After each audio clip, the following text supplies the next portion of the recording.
ಹೋಗಬೇಕೆಂದು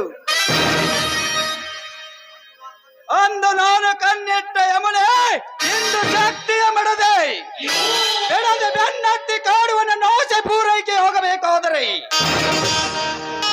ಎಂದು ನಾನು ಗಂಗೆಯನ್ನು ಕಾಣಲೇಬೇಕು.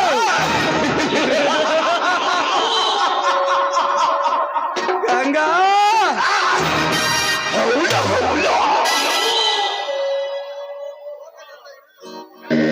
ದೇವಲೋಕದಿಂದ ಎಳೆದು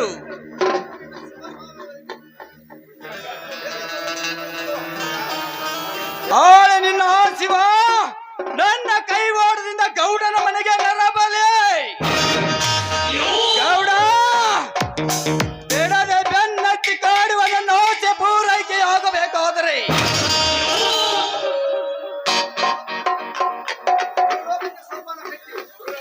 ಸುರಲೋಕಕ್ಕೆ ಸೋಪವನ್ನು ಕಟ್ಟಿ ಹೆಜ್ಜೆ ನೆಟ್ಟು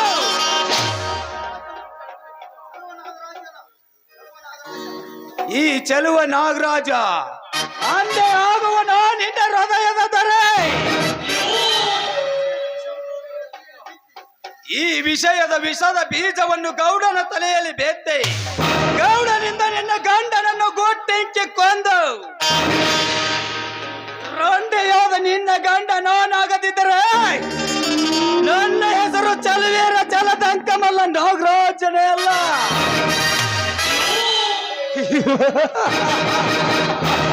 ಬೆಕ್ಕಿಗೆ ಮೀಸೆ ಬಂದ ಮಾತ್ರಕ್ಕೆ ಹುಲಿ ಆಗಲ್ಲ, ಹುಲಿ ಹುಲಿನೇ.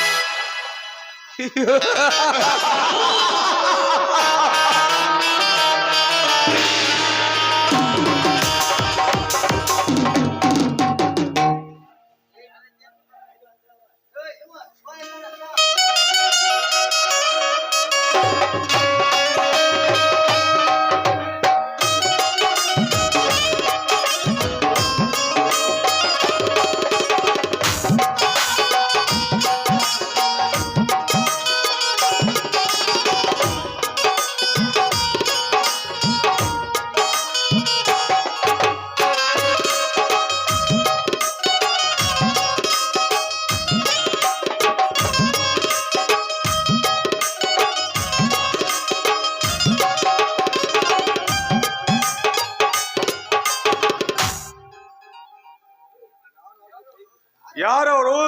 ಕಣ್ಣು ಮುಚ್ಚಿ ಕೈ ಬಿಡ್ರಿ. ಯಾರವರು? ಏನು ಗಂಗಾ ಇಂಥ ಹೊತ್ತಲೇ ಕಣ್ಣು ಮುಚ್ಚಿಗೆ ಆಟ ಆಡುವ್ಯಾ? ಆನಂದದ ಭಾಸ್ಕರ್ ಉದಯಿಸಿ ಬಂದಾಗ ನನಗೆ ಯಾವಾಗಲೂ ಒಳ್ಳೆ ಸಮಯವೇ ಇರುತ್ತೆ. ಅದಕ್ಕಾಗಿ ಓಡೋಡಿ ಬಂದೆ ನಿಮ್ಗೆ ಊಟ ಬಡಿಸಲು. ಇಂಥ ಅವಸರ ಯಾಕೆ? ಅಂದ್ರೆ ನಾನೀಗ ನಿಮ್ಮ ಮಗುವಿಗೆ ತಾಯಿ ಆಗ್ತಾ ಇದ್ದೀನಿ. ಹಾ ಹೌದು, ನೀನು ನನ್ನ ಮಗುವಿನ ತಾಯಿ ಆಗ್ತೀಯಾ? ಗಂಗಾ ನಿನಗೇನು ಬಹುಮಾನ ಕೊಡಲಿ? ಏನು ಬೇಡ, ನಮ್ಮಿಬ್ಬರ ಪ್ರೀತಿ ನಮ್ಮ ಬಾಳ ಜ್ಯೋತಿ ಆಗಿರುವಾಗ ಇದನ್ನು ಬಿಟ್ಟು ಮತ್ತೇನ್ ಕೊಡ್ತೀರಾ ನೀವು? ಗಂಗಾ ಗಂಗಾ ಎಂತ ಸಂತೃಪ್ತಿ ಬಿಸಿಲಿಂದ ತತ್ತರಿಸು ಈ ನಿಮ್ಮ ದೇಹಕ್ಕೆ ಮೊದಲು ಊಟ ಹಾಕಿಕೊಳ್ಳಿ, ಆಮೇಲೆ ವರ್ಣನೆ ಮಾಡುವರಂತೆ. ಹಸುವಿನ ತೃಷಿಯಾಗಿ ನನಗೆ ಏತಕ್ಕೆ ಬೇಕೇ ಊಟ? ನಿನ್ನ ಮಕನು ಮರಿ ಆಗಿ ಸೂರ್ಯನ ಮಕನು ಮರಿ ಆಗಿ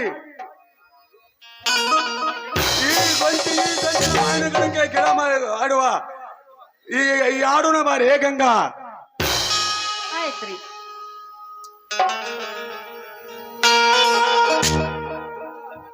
ಊಟ ಆಮೇಲೆ ಮಾಡುತ್ತೇನೆ. ಇದನ್ನು ಹಾಡೋನು ಹಾಡುತ್ತವ.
ತಟ್ಟೆಯಲ್ಲಿ ನಿಮ್ಮ ಊಟ ಇದೆ, ಆದಷ್ಟು ಬೇಗ ಊಟ ಮಾಡಿ.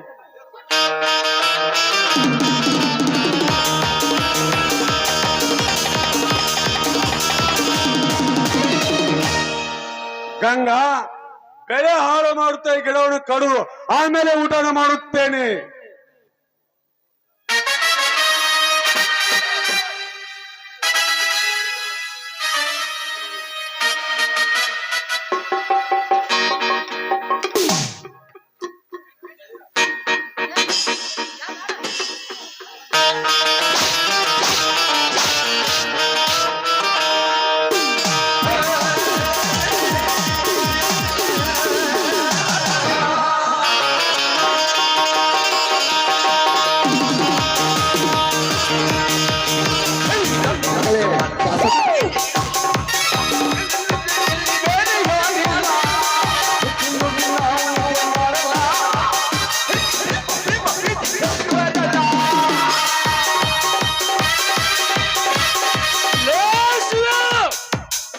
ನಿಲ್ಲಿಸಲೇ ಗಿಡ ಕಡಿದನ್ನು. ಯಾಕೆ ಗೌಡಿ? ಮಗಳು ಯಾಕೆಂದು ಕೇಳ್ತಿಲ್ಲ? ಈ ಹೊಲ ಯಾರ್ದಂದು ಗಿಡ ಕಡಿಯಾಕತ್ತಿರ್ವೆ? ಈ ಹೊಲ ನಂದು. ನನ್ನದೊಂದಿಗೆ ನೀನ ಅಪ್ಪನ ಮಗನೇ ಮಗನಚ್ಚ. ಲೇ ಹಲ್ಕಾಲನ ಮಗಳು, ಈ ಹೊಲ ಯಾರದಂದು ತಿಳಿದು ಗಿಡ ಕಡಿಯಾಕತ್ತಿರ್ವೆ? ಈ ಹೊಲ ನಂದು. ಈ ಹೊಲ ನಂದನಕ್ಕೆ ನೀ ನಮ್ಮ ಅಪ್ಪನ ಮಗ ಲೇ ಗೌಡ. ಲೇ ಶಿವ, ಅಂದು ನಿನ್ನ ಮಣಿತನದ ಅಡಚಣೆಗೆ ಹೋಗಿ 20,000 ಹಣ ತೆಗೆದುಕೊಂಡು ಹೀಗೆ ತಿರುಗಿ ಬೀಳುವೆ ಆ ಸೂಳಿ ಮಗಳೇ. ಗೌಡ್ರೆ, ನಾನು 20,000 ರೂಪಾಯಿ ತೆಗೆದುಕೊಂಡೆ ಅಲ್ಲ. ನಿಮ್ಮ ಹತ್ರ ನಾನು ಸಾಲ ತೆಗೆದು ಕೇವಲ 1,000 ಮಾತ್ರ. 20,000 ರೂಪಾಯಿ ಎಲ್ಲಿದೆ ತಿರ್ಸಲಿ? ಯಾವ ರೈತರಿಗೆ ಗೋಣಿ ಹುರಿದು ನೆನವು ಹಾಕುತ್ತಿರುವೆ?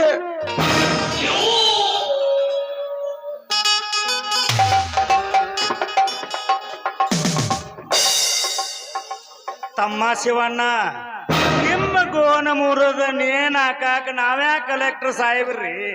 ಬರೇ ಗೌಡ್ರ ಸಾವುಕಾರಿಕಿ ಎಲ್ಲಿ ತನಕ ಬರ್ತದಂತೆ? ಗೇನ ಚೋಟ ಮಳ ಮಾರ ಹಾಕಿ ನೋಡುವವ್ರ ಅದರಂತೆ ತಮ್ಮ ಶಿವಣ್ಣ ನಿಮ್ಮ ಅಣ್ಣ ಗೂಡು ಸುಟ್ಟು ಸುದ್ದಿ ಹೇಳಕಂತೇಳಿ 20,000 ತಗೊಂಡ್ ಹೋಗಿದಲ್ಪ, ನಿಜ ಹೇಳು. ಕೊಲಕಾರ್ರೆ, ಅನ್ಯಾಯವಾಗಿ ಈ ಬಡ ರೈತನ ಜೀವನ ಹಿಂದೆ ಬೇಡರಿ. ನಿಮ್ಮ ಕಾಲು ಕೇವಲ 1,000 ಮಾತ್ರ ತೆಗೆದುಕೊಂಡಿದ್ದ. 25,000 ರೂಪಾಯಿ ಎಲ್ಲಿಂದ ತೀರ್ಸಬೇಕ್ರಿ ಈ ಗೌಡ್ರ? ಸಾಯಿವರೆಗೆ ನಿನ್ನ ತಮ್ಮನೋ ನನ್ನ ಮನೆಯಲ್ಲಿ ಸಗಣಿ ಬಳಿದು ಮುಟ್ಟಿಸಲಕ್ಕೆ ಹೇಳು. ಇಲ್ಲ, ಹೊಲ ನಂದಲ್ಲ, ಗುರ್ಲಾಸರ ಗೌಡರಿಗೆ ಖರೀದಿ ಬರೆದ ಕೊಟ್ಟಿನಂದು ಇಲ್ಲಿಂದ ಹೊರಟಲ ಮಗಳ.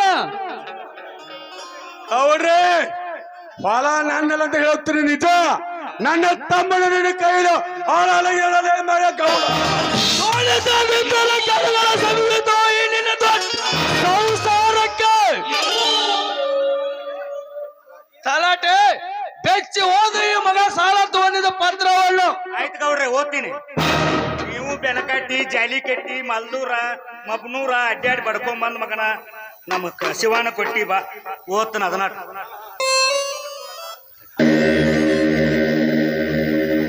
ನೋಡ್ ಶಿವಣ್ಣ, ಪಂಪ್ಸೆಟ್ ಸಾಲ ಅಂತೇಳಿ ಓದಿದ್ದು 5,000. ಪಟ್ಟಿಗೆ ಹಿಟ್ಟ ನೀಡುವ ಗೂಡು ಸುಟ್ಟು ಹೋಗೈತೆ ಅಂತೇಳಿ ಓದಿದ್ದು 5,000. ಮನೆ ಪಟ್ಟಿ ಬಿರಾಡ್ ಅಂತೇಳಿ ಓದಿದ್ದು 4,000. ಬೀಜ ಗೊಬ್ಬರ ಅಂತೇಳಿ ಓದಿದ್ದು 2,000. ಕುರಿ ತೆಗೆದುಕೊಳ್ಳಲಿಕ್ಕೆ ಓದಿದ್ದು 5,000. ಮೊನ್ನೆ ಸುದ್ದಿ ಓಡಾಡ ಖರ್ಚು ಅಂತೇಳಿ ಓದಿದ್ದು 1,000. ಇದಕ್ಕೆಲ್ಲ ತಿಂಗಳದಂತೆ ಬಡ್ಡಿ ಸೇರಿ 20,000 ಆಗಿದೆ ಶಿವಣ್ಣ. ಇದಕ್ಕೆ ನೀವು ತೀರಿಸಲಾರ ಸಮಕ್ಷಮ ಗುರು ಹಿರಿಯ ಸಮಕ್ಷಮದಲ್ಲಿ ಊರ ಮುಂದಿನ ತೋಟ ನಮ್ಮ ಗೌಡರಿಗೆ ಬರೆದು ಕೊಟ್ಟಿನಿ ಅಂತ ಹೇಳಿ ಹೊಲದಲ್ಲಿ ಬಾವಿ ಗಿಡ ಮರ ಅವ್ರಿಗೆ ಬಿಟ್ಟಿದ್ದೇನೆಂದು ಭೂ ಸಂತೋಷವಾಗಿ ಬರದ ಕೊಟ್ಟ ಕರಾರ ಪತ್ರವಿದೆ ಶಿವಣ್ಣ. ಒಂದಲ್ಲ ಎರಡಲ್ಲ 25,000 ರೂಪಾಯಿ ಮಾಡಿದ್ದೆ ನನಗೆ. ಶೇಂಗಾದ ಮೇಲೆ 4,000 ರೂಪಾಯಿ ಮಣಿಪಟ್ಟಿ ಮಿಲಾಡ್ ತುಂಬಿದ್ದೇನೆ. ಹೆಂಡತಿ ಆಭರಣ ಮಾರಿ ಕುರಿ ತೆಗೆದುಕೊಂಡಿದ್ದೇನೆ. 1 ಲಕ್ಷ ರೂಪಾಯಿ ಎತ್ತುಗಳು ಜೋಳ ಮಾರಿ ಜೋಳ ತೆಗೆದುಕೊಂಡಿದ್ದೇನೆ. ಅಂದಾಗ ನಿಮ್ಮ ಕೈಲಿ ನಾನು 25,000 ರೂಪಾಯಿ ತೆಗೆದುಕೊಂಡಿಲ್ಲ, ಕೇವಲ 1,000 ಮಾತ್ರ. ನಿಮ್ಮ ಕೈ ಮುಗಿದ್ರಿ ತಲಾಟೆ ಅವ್ರೆ.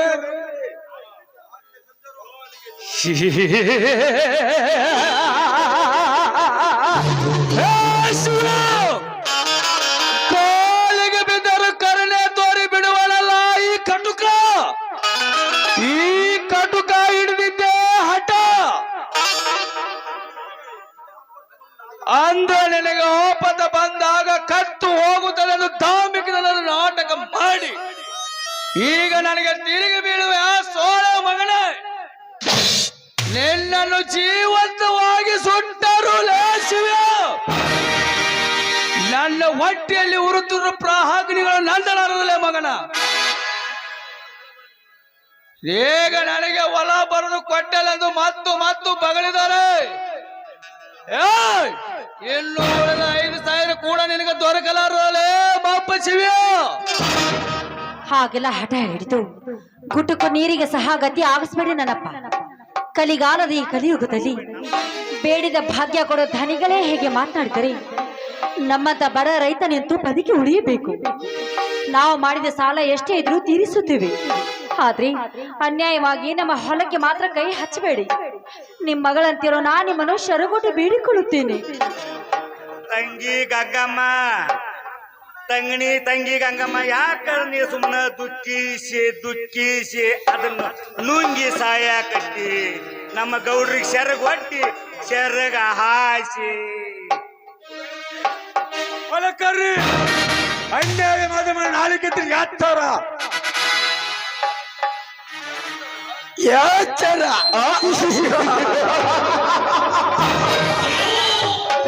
ಶಿವ ನಿಮ್ಮಂತ 100 ಕೊಂಡಿಗಳ ನಾಳಿಗೆಯನ್ನು ಕೆತ್ತು ಕಡೆದು ಪುಡಿಯಾಗಿಸುವ ಈ ಕಾರಣ ಎದುರಿಗೆ ಎಚ್ಚರ ನಮಗಳೇ.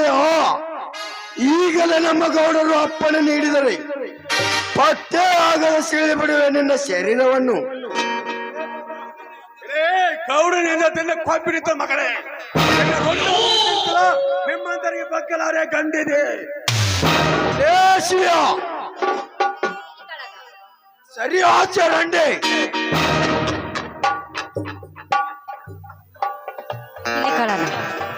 ನನಗೆ ಪತಿ ಭಿಕ್ಷೆ ಮಾಡಿ ನನ್ನ ಪತಿಗೆ ಜೀವದಾನ ನೀಡಿ ನಿಮ್ಮ ಕಾಲಿಗೆ ಬಿದ್ದು ಬೇಡಿಕೊಳ್ಳುತ್ತೇನೆ. ಶಿವ ನನಗೆ ಎದುರಾಗದೆ ಲೇ ಮಗನೇ ಶಿವ, ಈ ಹೊಲ ಬಿಟ್ಟು ಹೊರಟು ಹೋಗೋ. ಇಲ್ಲ ನಿನ್ನ ಕೊರಳಿಗೆ ಬರುವುದು ನಿನ್ನ ಗಂಡಿನ ಎಲುಬಿನ ದಂಡೆ. ಮುರುಗ ಮಾತಾಡಿದ್ರ ಸತ್ಯ ಗಂಗಮ್ಮ ನಿನ್ನ ಗಂಡನ ಸೊಂಡಿ ತುಂಡಾಗುದ. ಯಪ್ಪ ಸಾಹುಕಾರ ರುದ್ರಪ್ಪನವ್ರಿ, ರೈತರ ಕರುಣಾಮೂರ್ತಿಗಳಾದ ನೀವು ಕರುಣಿಸಿ ಕಾಪಾಡದೆ ಮತ್ಯಾರು ಕಾಪಾಡಬೇಕು? ದಯವಿಟ್ಟು ನಿಮ್ಮ ಕೈ ಮುಗಿದು ಬೇಡಿಕೊಳ್ಳುತ್ತೇನೆ. ನನ್ನ ಪತಿ ಮೈದುನರಿಗೇನೋ ತಪ್ಪು ದಾರಿ ತುಳಿದಿರಬಹುದು. ಈಗಲೇ ನನ್ನ ಮೈದನನ್ನು ಕೂಗಿ ಕರೆಯುತ್ತೇನೆ.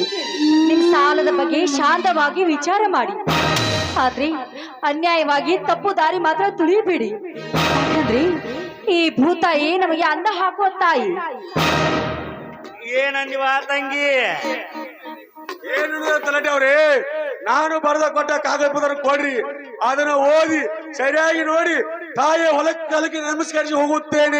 ನಮ್ಮ ಪಾಡಿಗೆ ನಾನು ಮತ್ ಹಿಂಗಂತಾನಲ್ರಿ ಗೌಡ್ರ ಇವ್ ಶಿವಣ್ಣ.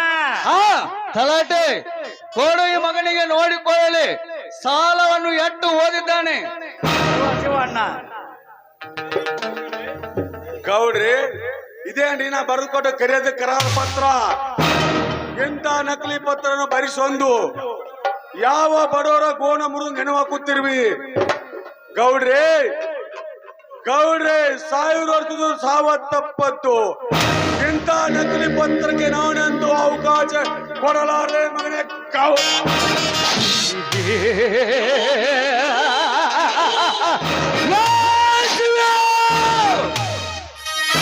ಸಾಲಕ್ಕಾಗಿ ಕರೆದು ಬರೆದು ಕೊಟ್ಟ ಕರಾರು ಪತ್ರವನ್ನು ಲೇ ಮಗನ ಶಿವ ಲೆಕ್ಕಕ್ಕಿಲ್ಲ ಅರಿದು ಹಾಕಿದಲ್ಲಿ ಕಾಳ ಮನೆಗೆ ಹೊತ್ತುಕೊಂಡು ನಡೆ ಈ ಮಗನನ್ನು. ಈಗಲೇ ಎಳೆದುಕೊಂಡು ಒಯ್ಯುವೆ ಈ ಕತ್ತೆ ಮರಿಯನ್ನು.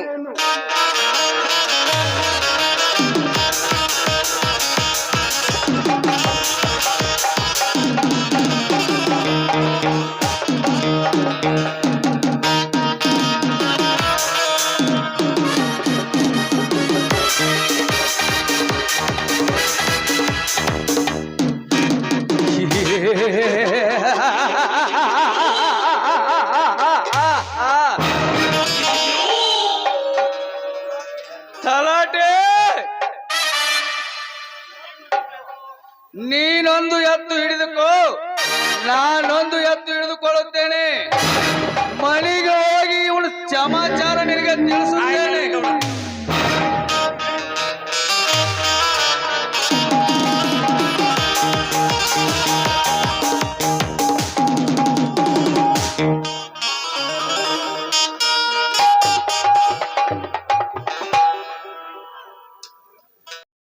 ತಂದೆ ಶಿವಶಂಕರ, ಎಂತ ಸಂಕಟಮಯ ಕೊಳ್ಳದಲ್ಲಿ ನುಗ್ಗಿದೆ ತಂದೆ ನಮ್ಮನ್ನು.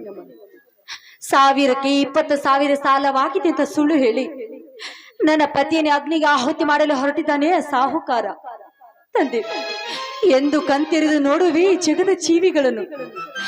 ಯಾರ ಮುಂದೆ ಹೇಳಿ ನಂದಿಸಿಕೊಳ್ಳಲಿ ಈ ನನ್ನ ದುಃಖದ ಧಾವಾಗ್ನಿಯನ್ನು.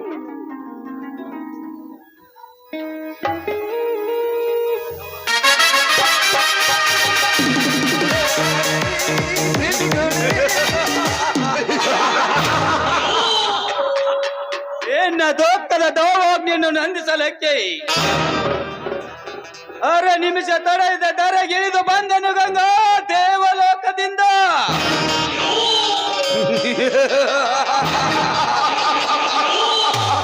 ಬನ್ನಿ ಮ್ಯಾನೇಜರ್ ಸಾಹೇಬ್ರೆ, ನಿಮ್ಮ ಸಾಹುಕಾರ ಸುತ್ತಿ ಹಾಕಿದ ಬಂಧನದಿಂದ ನನ್ನ ಪತಿಯನ್ನು ಪಾರು ಮಾಡಿಯಪ್ಪ. ಯಾವುದೋ ದುರಾಲೋಚನೆ ದುರ್ಬುದ್ಧಿಗೆ ಒಳಗಾಗಿ ನಮ್ಮ ವಂಶವನ್ನು ಸುಟ್ಟು ಹಾಕ್ಬೇಕಂತ ನಿಂತಿದ್ದಾನೆ ಆ ನಿಮ್ಮ ಧನಿಯಿಂದ ನನ್ನ ಪತಿಯನ್ನು ಕಾಪಾಡಿಯಪ್ಪ, ನಿಮ್ಮ ಕಾಲಿಗೆ ಬೀಳ್ತೀನಿ. ಬಲೆ ಬೀಸಿ ಹಿಡಿದ ಬೇಟೆನ ಹೊರನಿಗೆ ನೀನಿಷ್ಟು ತಿಳಿಸಿ ಹೇಳುವುದೇ ಗಂಗಾ? ಆ ನಿನ್ನ ಗಂಡನನ್ನು ರಕ್ಷಣೆ ಮಾಡಿ ನನ್ನನ್ನು ವೀಕ್ಷಿಸುವುದಕ್ಕಾಗಿ ಆ ಬ್ರಹ್ಮನನ್ನು ಇಲ್ಲಿಗೆ ಕಳಿಸಿಕೊಟ್ಟಿದ್ದಾನೆ.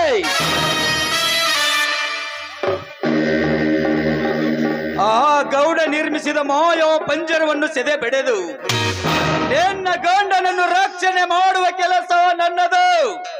ಆದರೆ ನೀನು ನನ್ನ ಮಾತಿಗೆ ಒಪ್ಪಿ ನಡೆದರೆ ಮಾತ್ರ ಅದು. ಅಂದ್ರಿ ನಿಮ್ಮ ಮಾತು ಇಷ್ಟು ತಿಳಿಯೋದಿಲ್ಲವೇ ಗಂಗಾ? ನಕ್ಷತ್ರ ಹೆಸರಿನಿಂದ ಉದಯಿಸಿ ಬರುವ ಮೇಘರಾಜನ ಹನಿಗೆ ಬಾಯಾರ ಕುಳಿತ ಈ ಭೂತಾಯಿ ಹನಿ ಹನಿ ರಾಶಿಯಿಂದ ಸಂತೃಪ್ತಿ ಪಟ್ಟು ಸುಖ ಹೊಂದಿದಂತೆ ನೀನು ಕೂಡ ಎಂದು. ಅಂದ್ರೆ ಹಿಂದೆ ನಿನ್ನ ತಾಯಿ ಕೂಡ. ಏಯ್! ಬಾಯ್ ಮುಚ್ಚೋ ಮಂಗ. ಆ ಗೌಡನ ಎಂಜಲ ದಾಸೆಗಾಗಿ ಬದುಕಿ ಪರ ನಾರಿಯರ ಶೀಲವನ್ನು ಭಂಗ ಮಾಡೋದಕ್ಕಾಗಿ ಹಂಗು ತೊರೆದು ಬಂದೇನೋ ಭಂಡ. ಗರತಿ ಗಂಗಮ್ಮನ ಕೊರಳಲ್ಲಿ ಪತಿ ಪರಮಾತ್ಮ ಕಟ್ಟಿರುವ ಮಂಗಲ ಸೂತ್ರ ಇದೆ ಎಂಬುದನ್ನು ಚೆನ್ನಾಗಿ ಕಣ್ತೆರೆದು ನೋಡು. ಮಂಗಲ ಸೂತ್ರ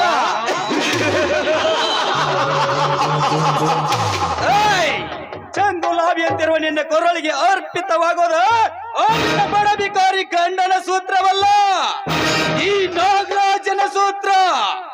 ಬೆಡದ ಬೆನ್ನತ್ತಿ ಕಾಡುವ ಗೌಡನ ಬಲೆಯಿಂದ ಪಾರಾಗಬೇಕೆನ್ನುವ ಇಚ್ಛೆ ನಿನಗಿದ್ದರೆ ತಪ್ಪದೆ ಮೈಸುಖ ನೀಡುವೆನೆಂದು ಘೋಷಿಯಾಗಿ ಬಂದ ಬೇಡ ಈ ನಾಗರಾಜನ ಬಲೆಯಲ್ಲೇ. ಅಂದ್ರೆ ಆ ಗೌಡನ ಜೊತೆಗೆ ಸೇರಿ ನೀನು ಕೂಡ ಇಂತ ಹೇಸ ಕೆಲಸ ಮಾಡುತ್ತಿರುವೆಯಾ? ಮಾಡುವುದಷ್ಟೇ ಅಲ್ಲ ಗಂಗಾ, ಮಾಡಿ ಮುಗಿಸೇ ತೀರೆಂದು ಆ ಗೌಡನನ್ನು ಇಲ್ಲಿಗೆ ಕಳಿಸಿಕೊಟ್ಟಿದ್ದಾನೆ. ನೀನೀಗ ನಿನ್ನ ಹಠವನ್ನೇ ಮುಂದುವರಿಸಿದ್ದು ಹೋದರೆ ಎಲ್ಲದ ನೆಪ ಹೇಳಿ ನಿನ್ನ ಮೈದಿನ ಒಬ್ಬನನ್ನು ಗೌಡನ ಮನೆಗೆ ಹೊತ್ತು ತರಿಸಿ ಅಣ್ಣ ತಮ್ಮರ ಇಬ್ಬರನ್ನು ಕಂಬಕ್ಕೆ ಕಟ್ಟಿ ಮೇ ಚರ್ಮ ಸುಲಿದು ನಾ ವಿಟ ಪುರುಷನಾಗಿ ನಿನ್ನ ಅಂಗ ಸುಖ ಪಡಿತೀನಿ ಎಚ್ಚರ. ಎಲ್ಲೋ ಹುಚ್ಚು ನಾಗರಾಜ, ನನ್ನ ಮೈದನ ಹೊತ್ತೋಯಿ ಗಂಡಸ್ತಿಕೆ ನಿನಗ್ಯಾಕೋ? ಆ ಗೌಡನಪ್ಪನಿಂದಲೂ ಸಾಧ್ಯವಿಲ್ಲ. ಗಂಡು ಗಲಿ ಆಗಿರೋ ನನ್ನ ಮೈದುನ ಹಿಂಡು ಕುರಿಗಳ ಹಾಲು ಕುಡಿದು ಗಂಡು ಗೊಡ್ಲಿಯನ್ನ ಕೈಯಲ್ಲಿ ಹಿಡಿದುಕೊಂಡು ನಿನ್ನಂತ ಭಂಡರ ಗಂಡನಾಗಿದ್ದಾನೆ ತಿಳಿದುಕೊಳ್ಳೋ ನಾಯಿ ಜಾತಿ ನಾಗರಾಜ. ಏಯ್! ನಾನು ಹೇಳೋದು ಭಂಡತನ ಮಾತು ಅಂತ ತಿಳಿದುಕೊಂಡು ಮುಂದಡಿ ಇಟ್ಟು ಮುಟ್ಟಲು ಬಂದಿದ್ದೆ, ಆದ್ರೆ ನಿನ್ನ ಮುಂಡದಿಂದ ಹೊರ ಬರುವುದು ಎಚ್ಚರ. ಎಚ್ಚರ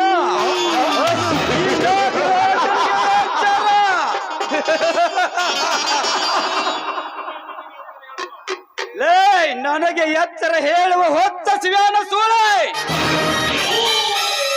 ಕಟ್ಟಿದ ತೋಳಿತರು ಎನ್ನ ಒಬ್ಬ ಮೈದನ ಬಡಬಿ ಕೋರಿ ಹೆಣ್ಣಿಗೆ ತೋಳಿ ಕಟ್ಟಿದ ಮಹೋತ್ರಕ್ಕೆ ಕೊಂಡರ ಗಂಡನೆಂದು ಬಗಳಬೇಡ.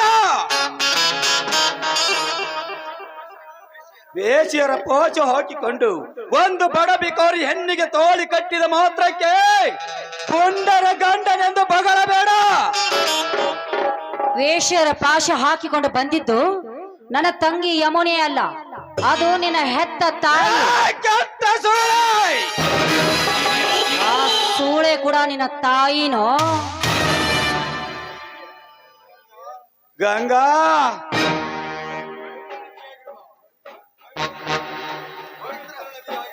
ಪವಿತ್ರ ನದಿಯಾಗಿರುವ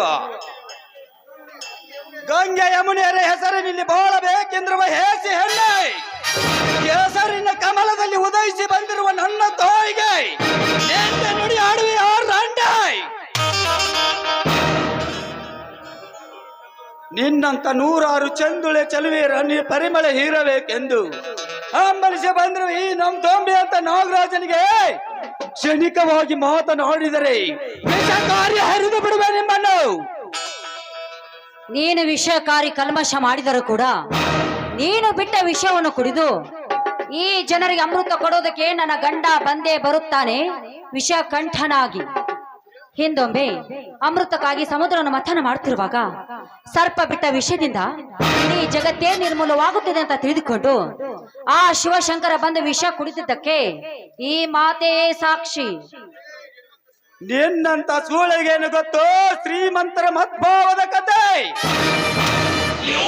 ನಿನ್ನಂತ ಸೂಳೆ ಮಗನಿಗೇನೋ ಗೊತ್ತು? ಗಂಗಾ, ಮಾತಿಗೆ ಮಾತು ಬೆಳೆಸಿ ಕೃಷ್ಣನ ಜಾದುವಾಟ ತರಬೇಡ ನನ್ನ ಮುಂದೆ. ನನ್ನ ಮಾತು ಮನ್ನಿಸಿ ನಿನ್ನ ಗಂಡ ಮೂಸಿ ಎಸೆದೆಯೇ ಕೆಂಡ ಸಂಪಿಗೆ ಹೂವನ್ನು ನನ್ನ ಅಡಿಗೇರಿಸಿ ಪೂಜಿಸು. ಇಲ್ಲದಿದ್ದರೆ ಕೋಳಿಂಗ ಸರ್ಪ ಹೋಗಿ ನಿನ್ನ ಮೈ ಸೊತ್ತು ಹೋಗಿ ಕೆಡವೆ ಸುಗಂಧ ಹೀರುವನು ಈ ನಿರ್ಜಲವಾದ ಪ್ರದೇಶದಲ್ಲಿ. ಎಲ್ಲೋ ಭಂಡ, ನನ್ನ ಗಂಡನಿಗೆ ಮೀಸಲಾಗಿರುವ ಹೂವನ್ನು ನೀನು ಮೋಸಬೇಕಾದ್ರೆ ಅದು ನಿನ್ನ ಗಂಡಿನಿಂದ ಎಂದಿಗೂ ಸಾಧ್ಯವಿಲ್ಲ. ನನ್ನ ಗಂಡನ ಅಡಿಗೇರಬೇಕಾದ ಹೂವನ್ನು ನೀನು ಮುಡಿದೇ ತೀರುತ್ತನೆಂದು ಮುಂದಡಿ ಇಟ್ಟು ಬಂದಿದೆ, ಆದ್ರೆ ಈ ಹೂ ಹಾವಾಗಿ ಕಚ್ಚಿಕೊಳ್ಳುವುದು ಎಚ್ಚರ. ಎಚ್ಚರ!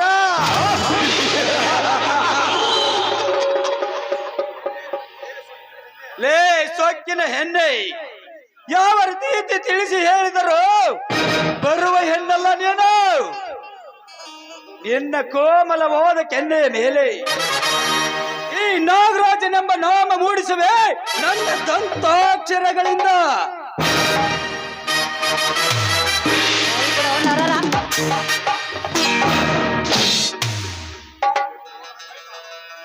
ಹೆಣ್ಣು ಒಲಿದರೆ ನಾರಿ, ಮುನಿದರೆ ಮಹಾಮಾರಿ. 33 ಕೋಟಿ ರಾಕ್ಷಸರನ್ನು ಕ್ಷಣದಲ್ಲಿ ಸಂಹಾರ ಮಾಡಿ ಜಯ ಸಾಧಿಸಿದ ಜಗನ್ಮಾತೆಯಾಗಿರುವಳು ಈ ಹೆಣ್ಣು. ಶುಂಭ ನಿಶುಂಭರಂತಿ ನನ್ನ ಮೈಯನ್ನು ಮುಟ್ಟಿದಂತಾಕ್ಷರಗಳನ್ನು ಮುಡಿಸಲು ಬಂದಿದ್ದೆ, ಆದ್ರೆ ನನ್ನ ಕಾಲಲ್ಲಿರೋ ಚಪ್ಪಲಿಯಿಂದ ನಿನ್ನ ಕೆನ್ನೆಗೆ ಮೂಡಿಸುವೆ ಗರತಿ ಎಂಬ 3 ಅಕ್ಷರವನ್ನು. ಗರತಿ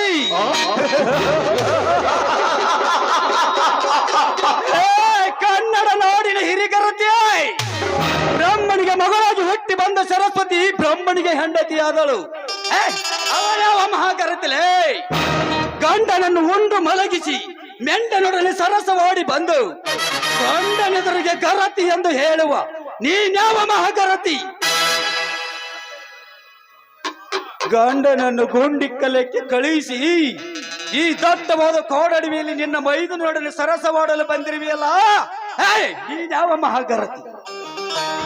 ಪಾಪಿ, ದೇವರಂತ ನನ್ನ ಮೈದುನನಿಗೆ ಎಂಥ ಮಾತನಾಡ್ತಿರುವಿ ನೀನು? ನೀನು ಈ ರೀತಿ ಮಾತನಾಡಬೇಕಾದ್ರೆ ನೀನು ಎಷ್ಟು ಜನರ ರಕ್ತಕ್ಕೆ ಜನಿಸಿ ಬಂದಿರಬೇಕೋ? ಏ ಗಂಗೆ ಮೊಗೆಯತ ನಿನ್ನ ನಡಿಗೆಯ ಕಥೆ.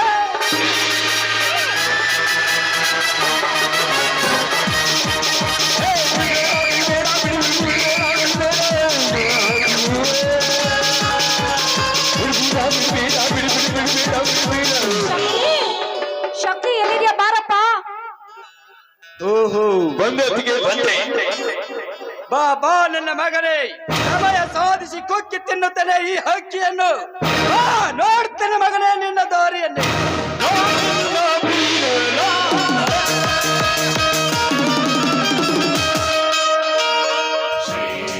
ಏಕಮ್ಮ ಇಂಥ ದಿಟ್ಟವಾದ ಕಾಡಲಿಗೆ ಬಂದ ನನ್ನನ್ನ ಕೂಗಿದೆಯಲ್ಲ, ಏನು ವಿಷಯ? ಏಕಮ್ಮ,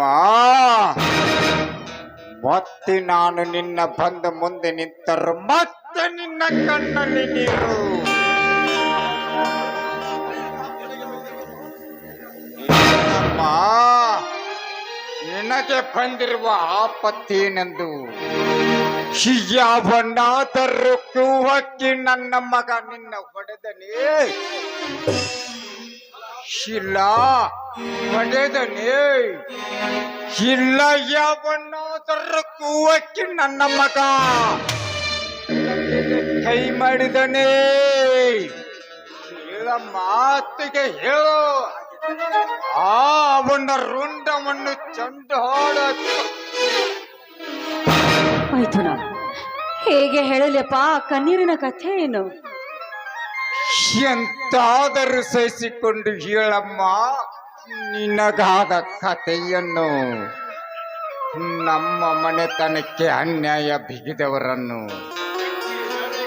ಆ ವ್ಯಕ್ತಿ ಯಾವನೇ ಆಗಿರಲಿ, ಅವನು ಚೆಂಡು ಕಡೆದು ನನ್ನ ಹೊಲದ ಬದುನ್ಯಾಗ ಒಗದ ಬರದಿದ್ದರೆ ನನ್ನ ಹೆಸರು ಸಟ್ಟಿನೇ ಅಲ್ಲ. ಹೇಳಮ್ಮ, ಹೇಳು. ಮೈಥುನ, 1000ಕ್ಕೆ 20,000 ಸಾಲವಾಗಿದೆ ಅಂತ ಸುಳ್ಳು ಹೇಳಿ ನಮ್ಮ ಹೊಲವನ್ನು ತನ್ನಂತೆ ಮಾಡಿಕೊಂಡು ಎತ್ತುಗಳ ಸಮೇತ ನಿಮ್ಮ ಅಣ್ಣನ ಹೊತ್ತು ಒಯ್ದನಪ್ಪ ಗೌಡ. ಏನು ಹೇಳುತ್ತಿದ್ದೆ ಅತ್ತಿಗೆಮ್ಮ? ಸಾಲದ ನೆಪ ಮಾಡಿ ಅಣ್ಣನನ್ನು ಎತ್ತ ಸಮೇತ ಹೊತ್ತು ಒಯ್ದನ ನೀಚ ಗೌಡ. ಗೌಡ, ಬೆಳೆಗಾಲದ ಸ್ಪರ್ಧದ ಸೇಡಿಗಾಗಿ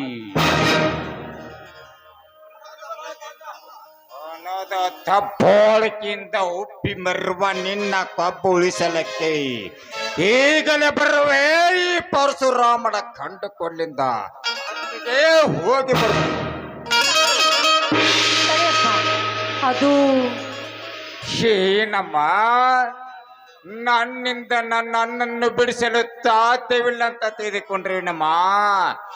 ಸೂರ್ಯ ಚಂದ್ರ ಮೇಲೆ ನಿನಗೆ ಆನಿಟ್ಟು ಮಾತು ಕೊಡ್ತೇನೆ ಅತ್ತಗೆ. ಅಣ್ಣನನ್ನು ಅವ ಯಾವ ಗರ್ಭದಲ್ಲಿ ಬಚ್ಚಿಟ್ಟಿದ್ದರೂ ಸರಿ, ಆ ಗರ್ಭವನ್ನು ಒಡೆದು ಹಾಕಿ ಅವನ ಎದೆ ಗುಂಡಿಗೆಯನ್ನು ಸೀಳಿ ಬಿಡಿಸು ತರ್ತಿದ್ದೇನಮ್ಮ. ಇದು ಮಾತಾ ಸತ್ಯ. ಆದರೆ ಅತ್ತಿಗೆ ಒಂದು ಮಾತು, ಸುರಚಂದ್ರರೇ ನಿಜ ಚಂದ್ರರು